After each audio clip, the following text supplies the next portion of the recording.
Hello everyone, আশা করি সকলে ভালো আছেন।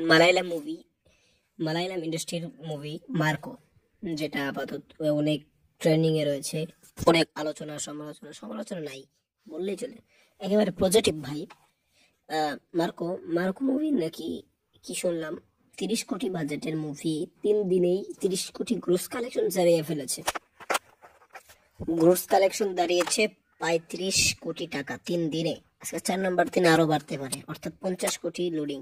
এটা আমার মনে হয় রান টাইম, অর্থাৎ লাইফ টাইমে হয়তো 100 কোটি পেরিয়ে যাবে। আর এটা মালায়ালাম ইন্ডাস্ট্রির জন্য অনেক কিছু, কারণ মালায়ালাম ইন্ডাস্ট্রি অনেক ছোট ইন্ডাস্ট্রি, তেমন বড় বড় মুভি হয় নাই মালায়ালাম ইন্ডাস্ট্রির।